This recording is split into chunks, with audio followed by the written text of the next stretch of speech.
Hi, changebringer. Yes, you are a changebringer. Did you know?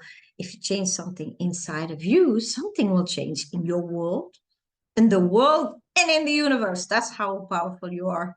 So today we're gonna bring changes again.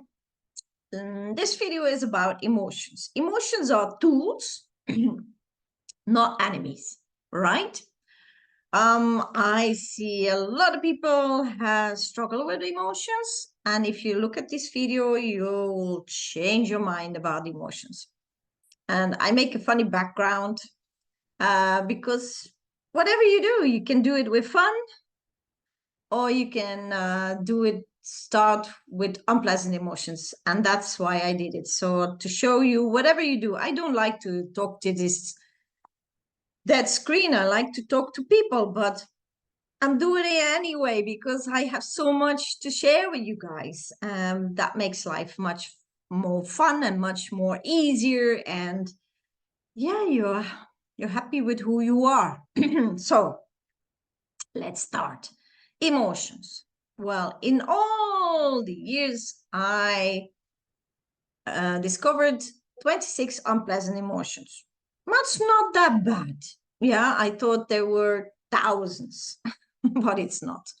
So you have the basic emotions, for example, worthlessness, rejection, disbelief, unsafe, doubting. Yeah, 26. Then you have the reaction emotions on the basic emotions, such as grief, you start to cry, or being angry, or you feel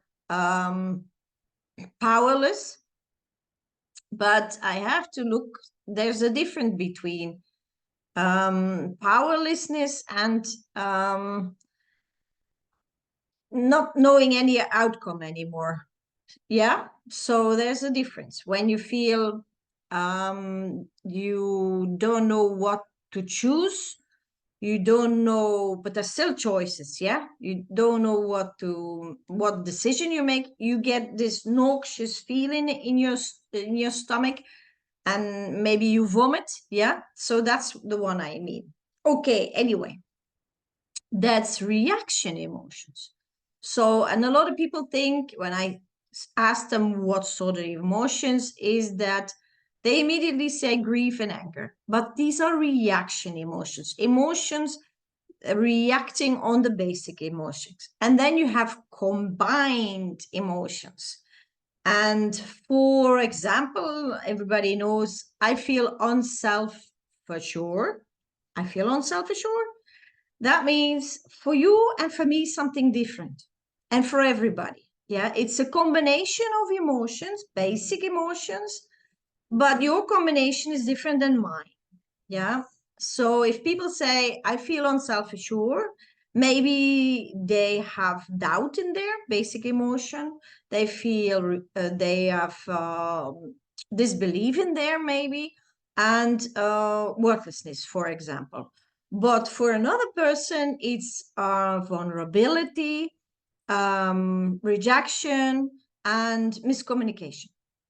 You know, it can be different. So if people come to me in treatment, well, treatment, if we have a talk about what's going on, then I always start digging in and looking what are the basic emotions of the person.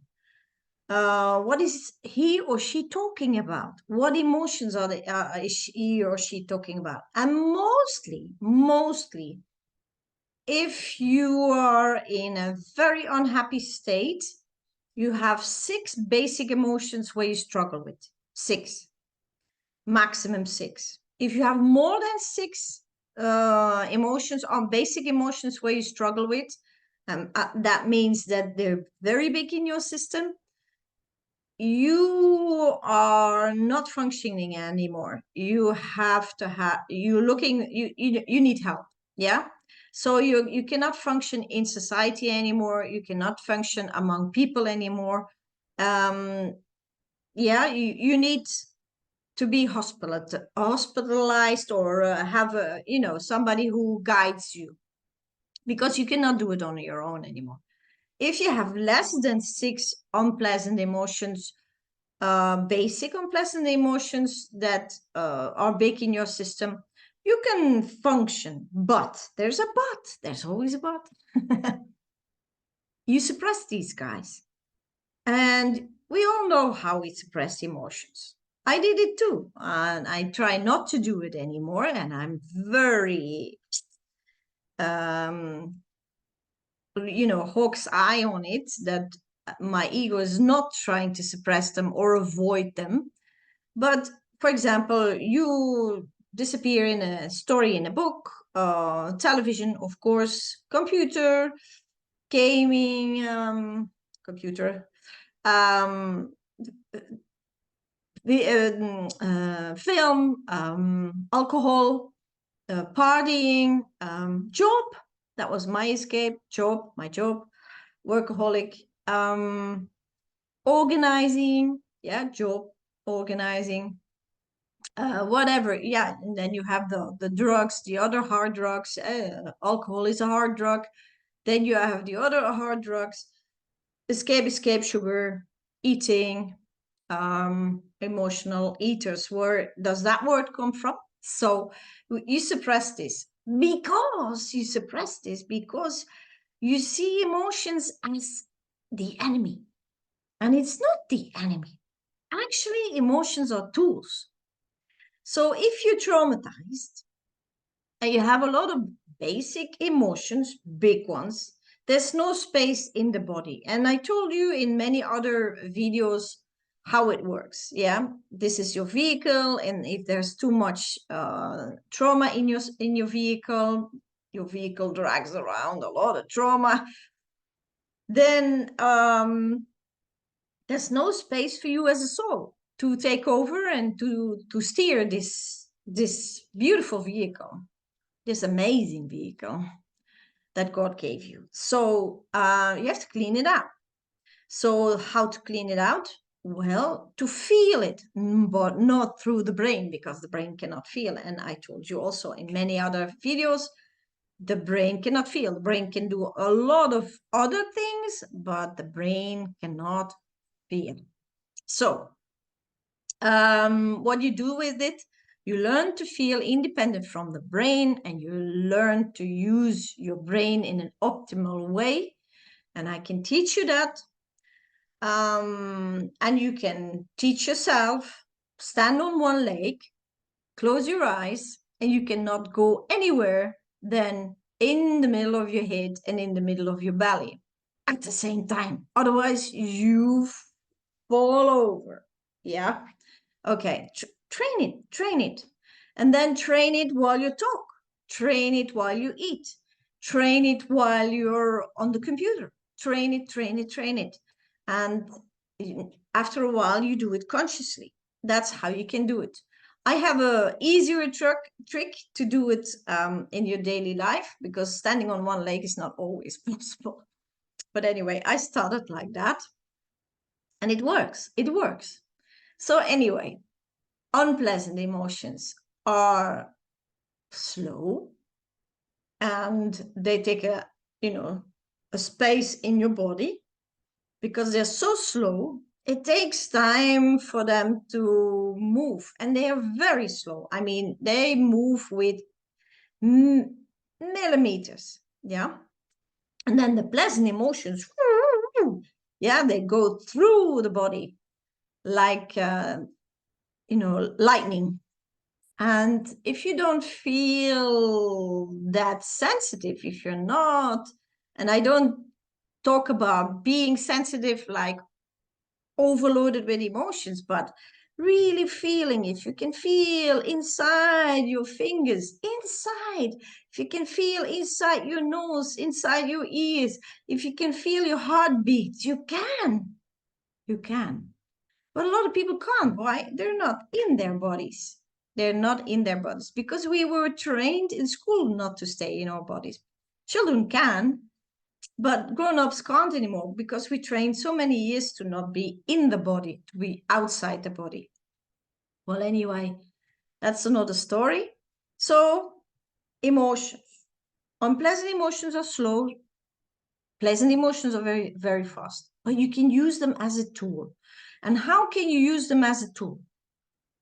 You can use them as a tool to create your life. Because if you start something, a business, a relationship, a new idea, renovating your room, whatever, baking a cake, you have a lot of choices, the pleasant and the unpleasant. Yeah. So, and then you have to decide where to start from. And a lot of people are not even conscious that they make a decision. And they make maybe decisions years ago. For example, you're going to renovate your room. You're fed up with the color, how it looks like, it's updated, you want to renovate it. But you did that 10 years ago in another house or in the same house, and it took you a long time and it was not easy and blah, blah, blah. Then you already decide now that this is going to be hard, this is going to be tiring, this is not going to be easy. Yeah. And then you're going to start. It's tiring, it's not going to be easy, there's going to be a lot of things that not work out the way you want, blah, blah, it's going to cost a lot of money, blah, blah, blah, blah, blah. You hear it, blah, blah, blah, blah, blah, blah, blah, blah. But you also have the other choices. Like, oh, this time I know how I did it last time. I know where it went wrong last time. So let's do it like this and this and this and this. And you start from a pleasant emotion. Yeah, start from a pleasant emotion. If you go for an interview, for example, new job, you can start using your fantasy. Oh, it's going to be hard, and I hope this person's not going to be there because they're very critical and da, da, da, da. Or you're going to start from, I got the job. How does it feel like? They like me. They love me. Yeah, that's a different outcome. That's a different outcome.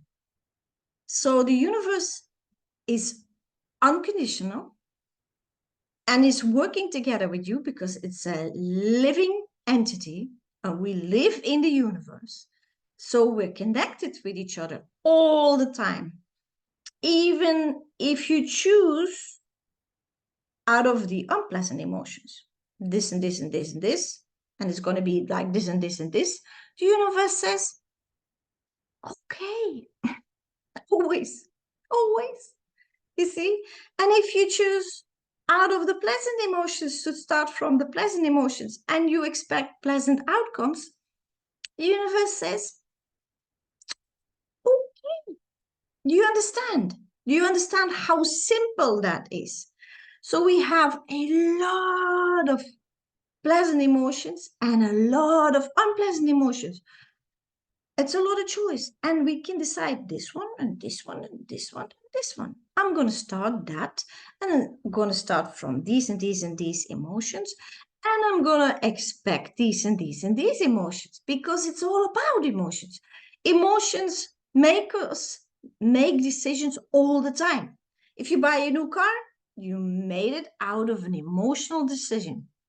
Even if you're very functional, there's something that triggered a pleasant emotion and that activates you to choose that car and not that car. Yeah.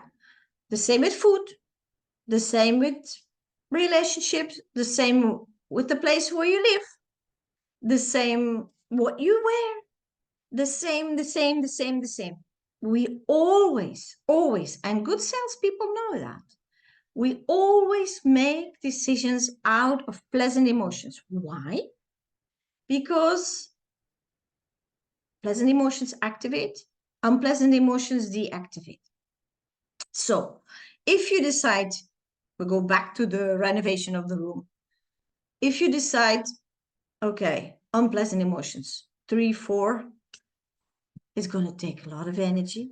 Why? Because you activate unpleasant emotions in the system of your body, yeah, inside.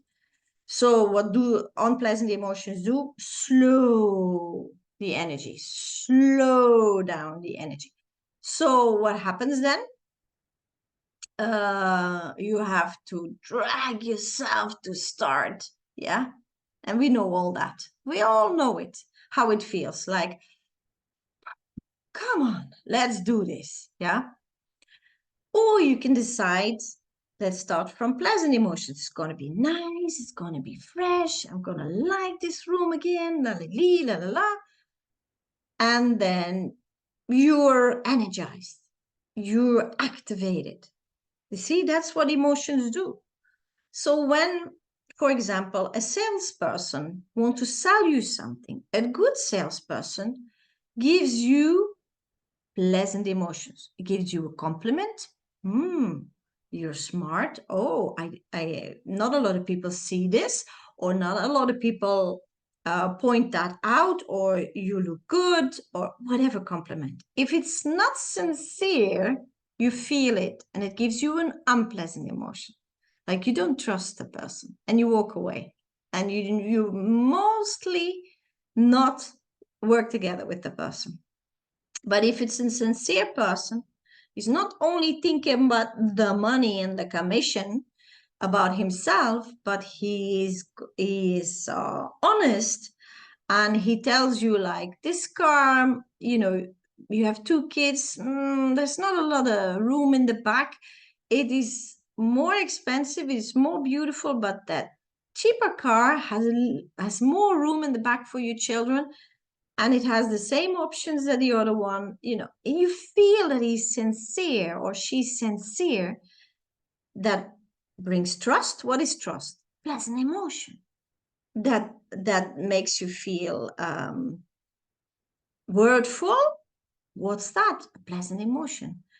And you'll see that this person that sells you that car, that cheaper car, the next time you have a friend or a family member or a colleague that wants to buy a car, you're gonna refer this salesperson, because this is a trustworthy person. He has good in mind. He starts from a pleasant emotion, connection, honesty. There you go.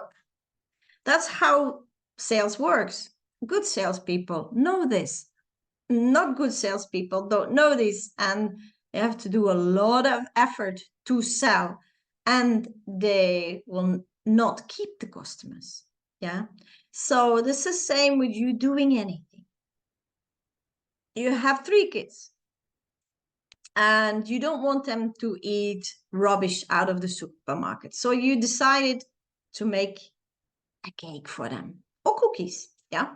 Homemade, all ecological, nice, very healthy. Okay. Then you can think, oh, I hope they're gonna like it, because they're so spoiled with the refined sugar out of the supermarket. Or you can think, oh, they're gonna love it. They're gonna taste the real taste of cookies, or real cookies, grandma's cookies. You see? So in the first, you give the cookies to the children and they go, it doesn't taste like the supermarket.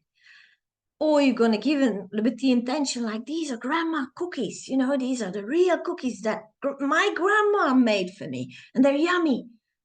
Then they're going to like the cookies. They're going to say, it tastes different, but really? And then you tell them what's in there and how you made them, and maybe involve them in making the cookies. That's even better. Do you understand? And now I'm just talking about cookies or changing a room, decorating your room. But it's with everything in life. Everything. You have a lot of choices in a day, and you make decisions every time. And some decisions you made a long time ago, and they still influence your day now. And don't let that happen. Be aware of all the choices you have. There's so many choices in life, and you have a lot of pleasant emotions, unpleasant emotions. Make your decisions. Which one do you give attention to? Which one you're going to use in your life? And this is how you can use your emotions as tools. Now, if you have a lot of trauma in your system, and I experience that, then it's hard. I admit it's hard to focus on the pleasant emotions because the unpleasant emotions are there all the time. Yeah. Yapping. I call them the yappers. They're there all the time. And they try to influence you all the time.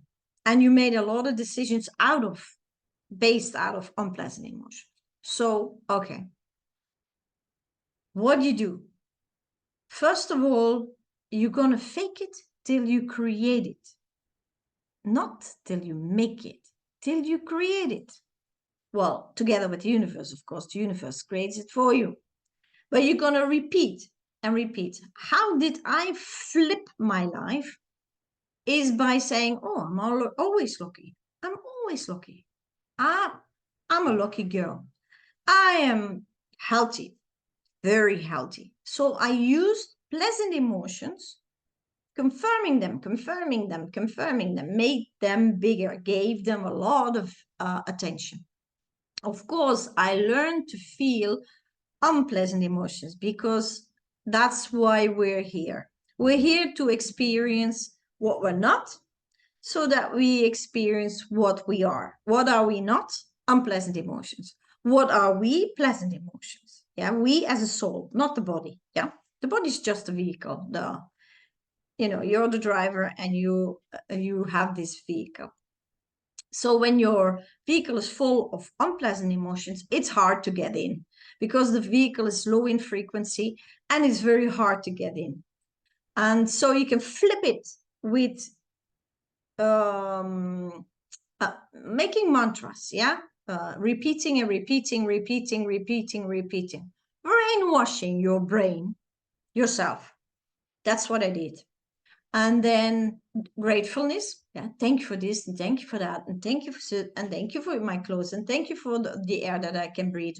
Whatever. If you don't see the world as a good place, then at least see what is already there that you can feel appreciated about. Yeah.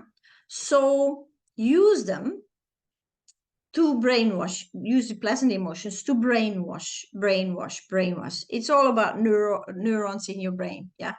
To change it. And when these change, you have the tendency to make more pleasant emotions. But still, your vehicle is full of unpleasant emotions.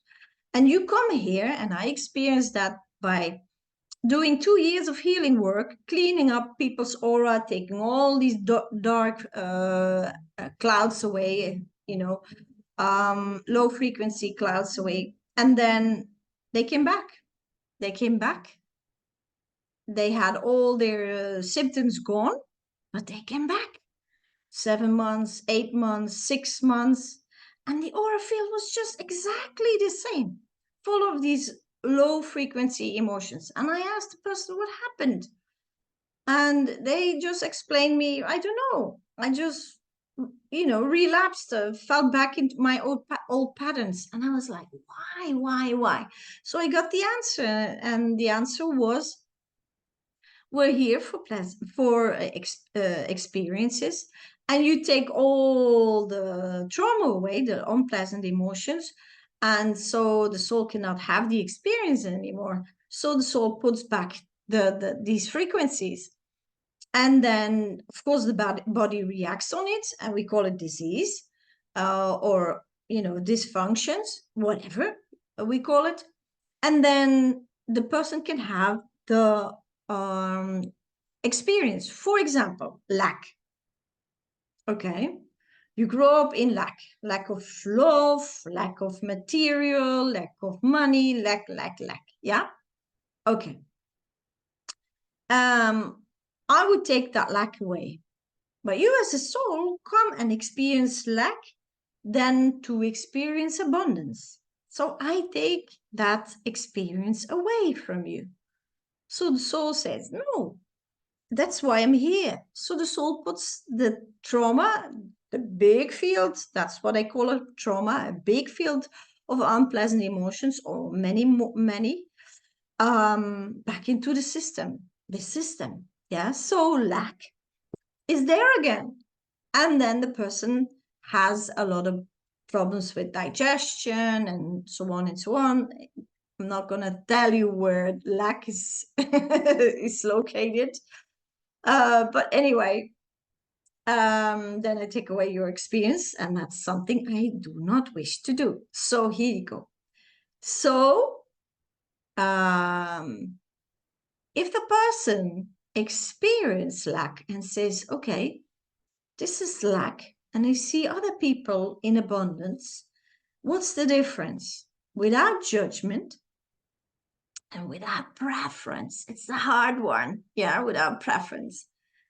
And it's only possible when you as a soul experience it, not through the brain, not through the feeling alone, when you use your brain and your feeling together, both of them, always two, always two. If you use them both, then you use this vehicle in an optimal way, and then you, the soul, you, the driver of the vehicle, take over. And you have no judgment and you have no preference. There's no ego in you as a soul. So then what happens? Then you're amazed, like, oh, wow, God, come and have a look. This is lack. I never experienced lack. Of course, you as a soul could not experience lack. You need the body for that. And when you touch that lack frequency field, then you can feel it like, yeah, this is how lack feels. It's completely different as, for example, rejection. And that's why we can define it, yeah? And that's amazing. It's all about frequencies. And it's all about a movement, and you can feel it in a certain place, and you really can feel this is the feeling of lack. And then what happens when you touch it without preference and without judgment? You as a soul are very high in frequency, very high in frequency. So what happens when you touch that low frequency field? It's like you're the sun, and that low frequency field is the ice cube. It melts down, it disappears. What does happen, and that's amazing, when you touch it, you as a soul, you touch the feeling of lack or other unpleasant emotions, they emerge in another frequency, of course, because you mix your frequency with it. And then they start to move very faster, not very fast, but faster, the movement that they normally do. And I can't tell you how. And then they go to their top of their movement, and that is scary for 3 seconds. 3 seconds, 3 seconds, very scary. And the ego goes, no, no, and the ego wants to avoid it, but it's only 1, 2, 3. And then it did its biggest movement, and then it shrinks, and you do it again, and you do it again. And the first time it's very intense. Yeah, I know several times when I went through an unpleasant emotion, a big one, a trauma, I thought, this is it, I'm gonna die. Yeah, but I knew it's only 3 seconds, 3 seconds. So it can hurt also physically. Yeah, you can feel it physically. And don't worry, nothing is gonna happen. I thought many times, like, oh, I'm gonna have a heart attack or whatever. The ego, blah, blah, blah, blah, blah. Of course. Didn't happen, did not happen.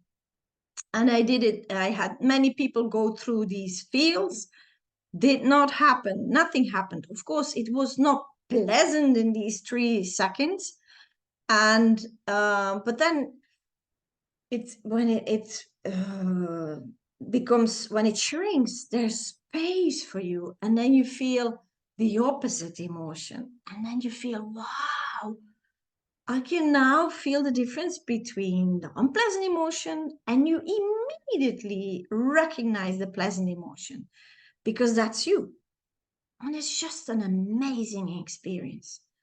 And I had a lot of people go through this experience, and they were so grateful afterwards. At the moment, no, it was intense, of course. And I did it all by myself. Well, I had my guides with me. But if you have big traumas, don't do it by yourself. Make sure that there's a person with you who just reminds you, like, it's only 3 seconds. Emotions are just uh, frequencies, fields, energy fields, that somebody keeps you in the here and now, what you're doing, and that you don't escape, because the ego is so trained to escape. And my ego also is so trained, like, let's get out of here. Let's think about something else. Let's distract my mind. Yeah. And of course, then you lose the feeling. And then you can start all over again. But anyway, you don't have to go through it alone. Look for somebody who can guide you, and then just step by step make space in your body. And if you don't have a lot of trauma, just try, rewire your brain, and focus on pleasant emotions, pleasant emotions, pleasant emotions, pleasant emotions. You have a lot of choice. Make decisions, make decisions, make decisions. And then you switch, and the universe says, okay, always. You didn't understand. The universe will always. That's why we are living in a free universe, an unconditional universe. The universe will always say, it's great. Universe will not say, not today, or is this a good idea? No, no. It is just amazing. They always say, okay. So when I found this out, I was like, wow, I can use my emotions as tools. I don't have to be afraid of them. I don't have to avoid them. They're not my enemies. Actually, they're my friends. They're my tools. They're amazing tools. So use your emotions as tools. Change your relationship with emotions. That's very important. So use them as tools and create, together with the universe, a life that you like. And you know what? That can change too. Maybe you are happy 10 years ago, and now with things, that you liked 10 years ago, and now you're indifferent. You like more this, or you like more that. So there's nothing stagnant in the universe. We're always changing, changing, changing, changing. So that's why we change bringers. So bring some changes and make it a fun world, a happy world, together with all the other people, and pass it on, pass it on. Influence people's lives. You know what? That's the most amazing thing you can do, is influence other person's life, or other living creature's life, like plant or animal, for the better. Yeah. To see them in misery or in agony, and then you give them something. And it's of course pleasant emotions. You give them trust, you give them connection, you give them safetyness, you trigger pleasant emotions in the animal, in the plant. And yes, plants have emotions too. Don't laugh at me. It's, don't judge me, pray for me. It's scientifically proved. And if you live like me in multidimensional, it's a community. The plants are like there's a community. They live together, or even they fight. Some plants don't like each other. So, and this is also with animals, and it's with human beings. So here you go, make it a pleasant life together with everything that is alive here on this beautiful, beautiful planet. And see you in the next video. Like, share, put a comment underneath. It's fun to see your reactions, and see you in the next video.